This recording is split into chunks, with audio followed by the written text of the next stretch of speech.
Clip number 405۔ اس clip میں آپ سورہ انفال کی آیت نمبر 30 سے 31 تک کی تلاوت، ترجمہ اور تفسیر قرآن صراط الجنان سماعت فرمائیں گے۔ بسم اللہ الرحمن الرحیم۔ ترجمہ، اللہ کے نام سے شروع جو نہایت مہربان رحمت والا ہے۔ وَإِذْ يَمْكُرُ بِكَ الَّذِينَ كَفَرُوا لِيُثْبِتُوكَ أَوْ يَقْتُلُوكَ أَوْ يُخْرِجُوكَ وَيَمْكُرُونَ وَيَمْكُرُ اللَّهُ وَاللَّهُ خَيْرُ الْمَاكِرِينَ۔ ترجمہ، اور اے حبیب یاد کرو جب کافروں نے تمہارے خلاف سازش کی کہ تمہیں باندھ دیں یا تمہیں شہید کر دیں یا تمہیں نکال دیں، اور وہ اپنی سازشیں کر رہے تھے اور اللہ اپنی خفیہ تدبیر فرما رہا تھا، اور اللہ سب سے بہتر خفیہ تدبیر فرمانے والا ہے۔ وَإِذْ، اور اے محبوب یاد کرو۔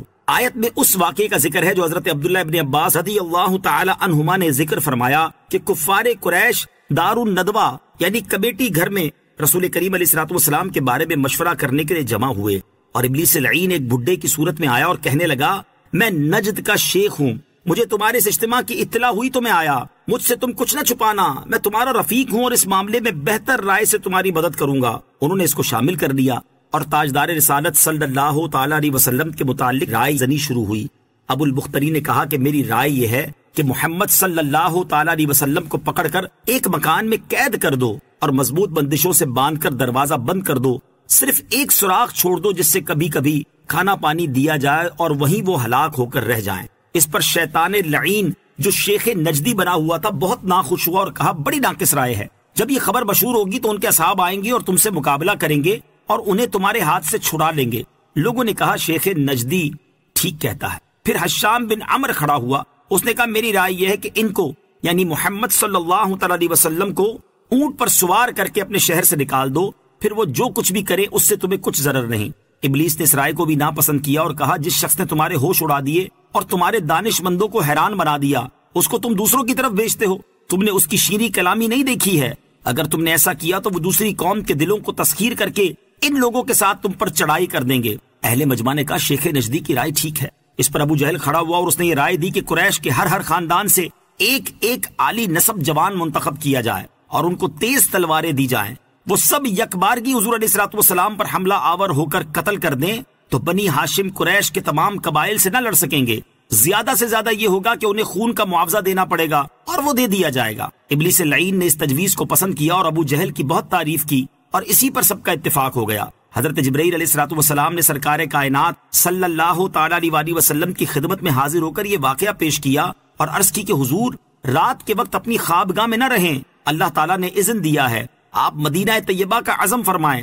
حضور اقدس صلی اللہ تعالی علیہ وسلم نے حضرت علی المرتضیٰ کرم اللہ تعالی وجہ الکریم کو رات میں اپنی خوابگاہ میں رہنے کا حکم دیا اور فرمایا کہ ہماری چادر شریف اوڑھ لو، تمہیں کوئی ناگوار بات پیش نہ آئے گی، اور حضور اقدس صلی اللہ علیہ وسلم دولت سرائے اقدس سے باہر تشریف لائے اور ایک مشت خاک دست مبارک میں لی اور آیت انا جعلنا فی اعناقہم اغلالا پڑھ کر محاصرہ کرنے والوں پر ماری، سب کی آنکھوں اور سروں پر پہنچی، سب اندھے ہو گئے اور حضور اکرم علیہ الصلوۃ والسلام کو نہ دیکھ سکے۔ اس کے بعد آپ علیہ الصلوۃ والسلام حضرت ابوبکر صدیق رضی اللہ تعالیٰ عنہ کے ہمراہ غار ثور میں تشریف لے گئے اور حضرت علی المرتضیٰ کرم اللہ تعالی وجہ الکریم کو لوگوں کی امانتیں پہنچانے کے لیے مکہ مکرمہ میں چھوڑا۔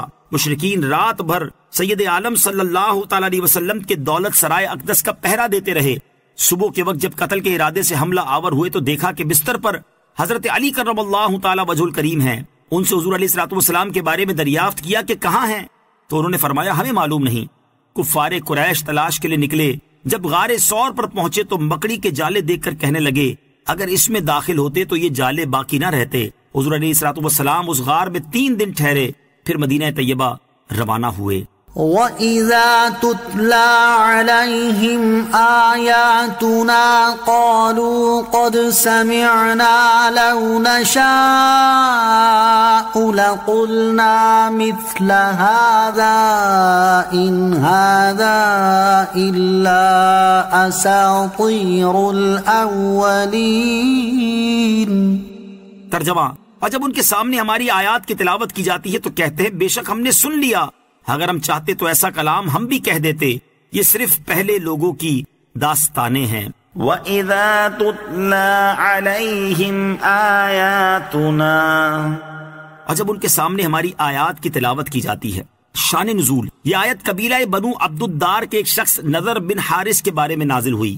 نضر بن حارث ایک تاجر تھا اور وہ تجارت کے لیے فارس، ہیرا اور دیگر ممالک کا سفر کرتا تھا۔ اس نے وہاں کے باشندوں سے رستم، اسفندیار اور دیگر عجمیوں کے قصے سن رکھے تھے، اور یہودی و عیسائی عبادت گزاروں کو تورات و انجیل کی تلاوت کرتے، رکوع و سجود کرتے اور گریہ و زاری کرتے ہوئے دیکھا تھا۔ جب نضر بن حارث مکہ مکرمہ آیا تو اسے معلوم ہوا کہ نبی اکرم علیہ الصلوۃ والسلام پر وحی نازل ہوتی ہے، یہ قرآن کی تلاوت کرتے اور نماز پڑھتے ہیں۔ اس نے کہا جو کلام محمد صلی اللہ تعالی علیہ وسلم پیش کرتے ہیں اس جیسا تو ہم نے سنا ہوا ہے، اگر ہم چاہیں تو ہم بھی ایسا ہی کلام کہہ سکتے ہیں۔